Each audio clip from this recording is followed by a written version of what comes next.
everyone, it's Kim and welcome back to my channel.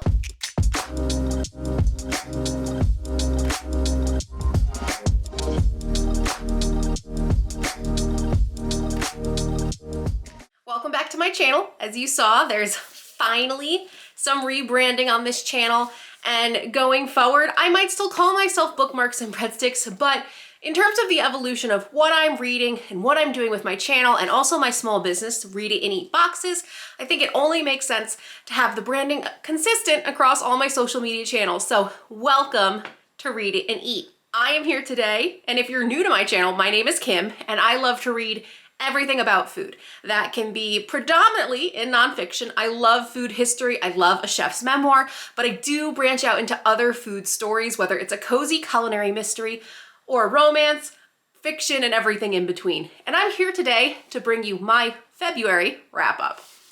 So February was a pretty good reading month for me. It's a really busy time. I feel like that's always the thing. It's just busy as I get older, I guess. But I read 5 books this month and am really excited to get started. So the first book I read, I've actually already reviewed on my channel, and that's The Bizarre Truth When I Walked Out of the Door Mouth First and Came Back Shaking My Head by Andrew Zimmern.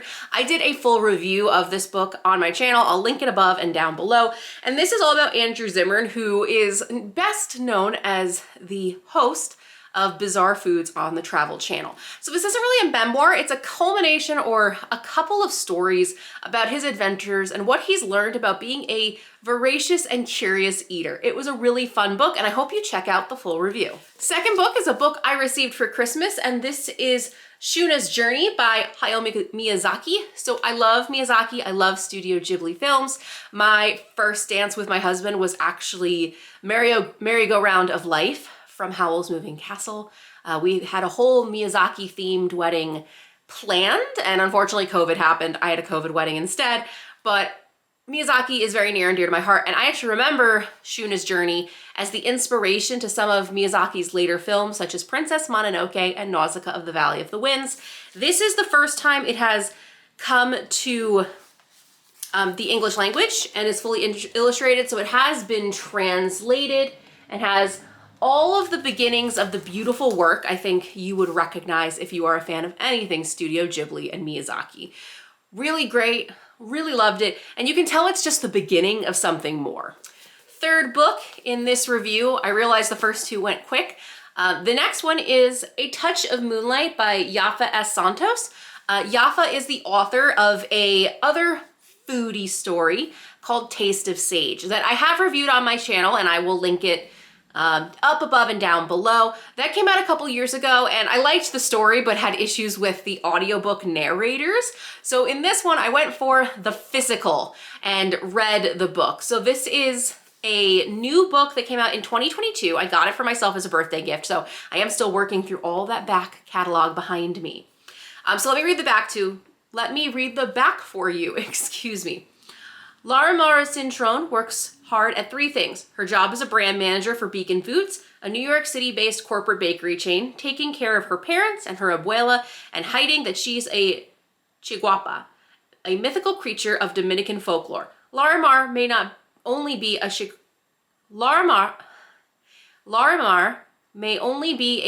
chiguapa on full moons, but she feels like an outsider in her family the rest of the month too. But when her best friend introduces her to Ray, a bakery owner and fellow punk rock lover, Larimar thinks she may have finally found someone with whom she can be her true self.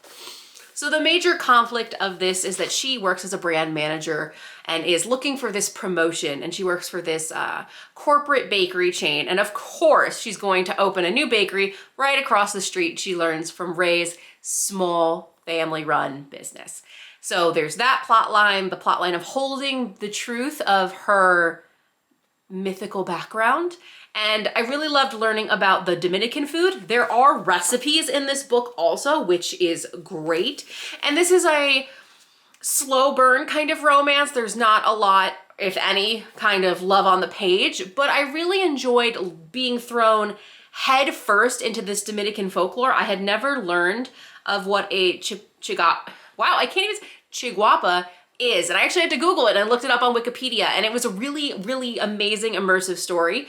There's also just things about Dominican culture, about hair texture that comes up, and family and obligation. And I really love this. I'm really growing to like Yafa S. Santos as an author, and I hope she continues to do this food and slightly magical realism with it. In Taste of Sage, the protagonist also has the power to read your emotions through what you cook, and now you have someone like Larimar who is a Chihuahua. So there's definitely a touch of magic in everything that she writes, and I really, really enjoyed this one.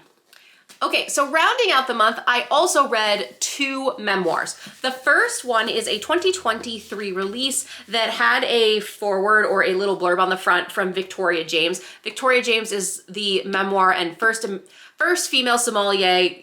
She wrote Wine Girl. So when I saw the endorsement on the front, I really wanted to pick it up. This is You Had Me at Pret Not, a natural wine-soaked memoir by Rachel Singer. So this came out in 2022. I thought I got this autographed. I don't think I did. I think I got it from Kitchen and Letter Arts in New York City. And it's a memoir about finding passion and falling in love. It was Rachel Singer's dream to be that girl, the one smoking hand-rolled cigarettes out of the window of her 19th century Parisian studio apartment, wearing secondhand Isabelle Marionette jeans and sipping a glass of Beaujolais, redolent of crushed roses and a touch of horsemane. Instead, she was an underappreciated freelance journalist and waitress in New York City, frustrated at always being broke and completely miserable in love. When she first had her taste of Pétillant Naturel, or Pet Nat for short, a type of natural wine made with no additives or chemicals, it set her on a journey of self-discovery, both deeply personal and professional, that leads her to France, Spain, Italy, Georgia, and finally deep in the wilds of South Australia, which forces her, in the face of her wild man, to ask herself the hard question: can she really handle the unconventional life she claims she wants? So this is definitely a journey of self-discovery. You're going to have to put up with a romance being a huge part of this woman's decision-making process, which for some, I read some of the reviews, was a turn-off. I found her at times frustrating to read. It's hard to be critical of someone who's willing to write a memoir, get published, and put it out in the world, because it is in a way retrospective. I can't be mad at who Rachel Singer is now. I'm mad at the Rachel Singer in this book because she makes some choices that are both whiny and privileged, but also interesting. But first, I did not know what Pret Nat was, natural wines. It was really interesting to learn about natural wines, wines made with no sulfur or additives or anything like that. I don't drink alcohol, but I know that sulfur is used as an agent. It's a processing agent used when making wine in barrels and in caskets. I think they're called caskets. Corks? Caskets? Yeah. So it was really interesting to learn about this new space. And as she's a journalist, you get to watch Rachel travel and go to all of these different tastings and shows. I wish we had actually done more, not research, but we'd experienced more of that world. Along one of those adventures, she meets, air quote, Wild Man, her love interest and partner throughout the book, who owns a vineyard that specializes in Pret Nat. So it was interesting to see his side of it, the production, the labor of love that goes into it. But the relationship really by the first third of the book starts to be the priority of the story. Now, Rachel does go on to learn to make her own Pret Nat. She spends time in Australia. So all in all, it was an okay book. I wish I had loved it the way I had loved Wine Girl. I'm glad I learned something new. I had no idea what natural wines were. I think it's really interesting, especially in a world now in the food, in the beverage and spirits space. There's so many claims about natural or like what's good for you in wine. This is like a natural wine with no processing agent, and there's pros and cons of why you do that for safety reasons. So it was interesting to see almost the hypocrisy of people who want things that are natural, but when you take out the processing agents that everyone knows, causes a lot of concern. So it was a so-so book. Glad I read it, but like not something. I think you really have to love wine, but also really not mind a romance story to like this book. And the final book I read this month is Mango and Peppercorns, a memoir of food, an unlikely family, and an American dream. This is written by Tong Nyong, Catherine Manning, and Lin Nyong, with help from Alyssa Ung.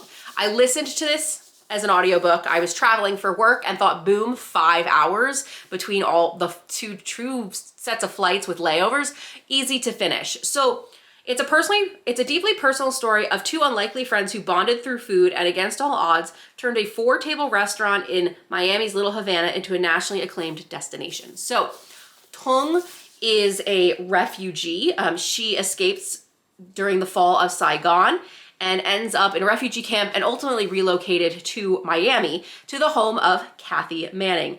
And Kathy Manning is just this blonde-haired Americana kind of lady, but she takes a real interest, and Kathy is such an interesting character, but Kathy takes in families displaced because of the fall of Saigon, and those who were displaced Vietnamese people. So these two meet and it becomes this decades-long partnership. Kathy knows that Tong has this amazing talent at cooking, and you get to see part of Tong's life before the fall of Saigon and how she was trying to help her family and her resiliency coming to America, and then Tong discovers that she is pregnant. So it's also about her raising a child in America as an immigrant, as a refugee, not knowing how to speak English and just wanting to be able to provide for her baby. And we weave between alternate perspectives about how this pair and how they raised Tong's daughter Lin and open Hai Vong, which means hope in Vietnamese, which quickly garners rave reviews and a devoted following. But as chefs, celebrities, and food lovers from all walks of life, from near and far, come to tuck into steaming bowls of hearty beef noodle soup, bun bo ho, and fragrant platters of spicy ribs behind the scenes, Tong and Kathy navigate the challenges of immigration, assimilation, blending families, and making ends meet. And it's a very powerful story. I'm always drawn to the story of refugees and immigrants, and it's the pain, the growing pains these two women go through. They're like partners for life, and it's not a romantic relationship. Actually, many times we watch Tong try to fall in line with more traditional culture, or what she was raised with, which was in the Vietnamese is to get married and to have children. Now, she had Lin out of wedlock, but she finds herself gravitating back to trying to live in that world to get the respect of the Vietnamese community in America. Meanwhile, Kathy is such a free spirit that she doesn't really care about those kinds of things. At the same time, Kathy being a little bit more laid back and slightly unconventional causes problems, like bills not being paid and not being organized, and Tong slaving away in the kitchen. It is not at all, I want to be very clear, this is not a white savior complex kind of woman taking advantage of a Vietnamese woman. And I know it's so easy to cancel people nowadays and like, oh, the savior complex, but I genuinely feel like Kathy came from watching her own grandmother foster children and always helping and always giving, and it really imprinted on Kathy this kind of person she wanted to be. So she was taking and helping displaced Vietnamese, and Tong was just the person, I think, with the talent, and Kathy wanted to help. So I have no ill will towards Kathy in that respect. This was not like I'm gonna pick Tong and like become famous and use her to become Instagram famous. It really was not like that. At times they barely could make ends meet at the house they were staying in. So just wanted to be very clear about that. Because this is like a lifelong partnership. Now, when was this published? This was published in 2021, but this is spanning decades of friendship and relationship, enough that we watch Tong's daughter Lin grow up, go all the way to Harvard, and co-found her own business. So like there's a lot of history in a book that is only a couple hundred pages. 219 to be precise. The book also, when they change perspectives, they also give you time periods of when things are taking place. Like chapter 11 is family, Miami, late 1980s to mid 1990s. So just to be clear, like that you get a little bit of time. Here's a picture of the three. And Tong doesn't even have like an elementary school education, and to watch this woman become such a famous chef and just learn to cook and do the things that she loves, but also to be able to provide and let go of the trauma. She goes through some pretty traumatic things during the fall of Saigon and being displaced, and it's really hard to read, and at times there were tears in my eyes, and I think it's a very powerful book. It is, of the 5 books I read this month, the book I recommend to you the most, guys, at home, Mango and Peppercorns. It's a beautiful memoir, a beautiful friendship, interesting and also beautiful to watch the relationship between daughter and mother change with time as Lin grows up as a American citizen, not understanding her understanding what her mother had went through, and her mother being very quiet about the trauma and her childhood into adulthood. And then later in life, being able to go back to Vietnam and introduce Kathy and Lynn to the family that she left, and reconnecting with the family who thought that Tong had died in the fall of Saigon. So it is a very beautiful story. You get a lot out of it in those 5 hours or 200 and so pages, and I really recommend. So that is everything that I read in the month of February. We're already in mid-March, and I don't even think I've finished a single book. I am DNFing books, which is a good thing. I'm DNFing books, it's a good thing. But I don't expect the March wrap up to be that long, considering it's St. Patrick's Day when I'm filming this, and I haven't finished a book yet. So I hope you liked this review. I hope you like the new branding. Don't forget to hit like and subscribe below. Turn on the bell notification. I am trying to post a video a week. It's either a longer video like this or a short. Be sure to follow me on Instagram. And by the time this video comes out, there's still 2 weeks to invest and support Read Eat and Eat as we continue to expand and grow. And I hope you consider it. I'll leave that information down below. The minimum investment is $100, but it is not a donation. Every quarter, you will receive a check back from me with interest. So if you invest $100, you will get money on top of it in return to help my business grow. Anyway, I hope you're well. I hope you're reading something great and eating something delicious, and I'll see you in the next one. Bye.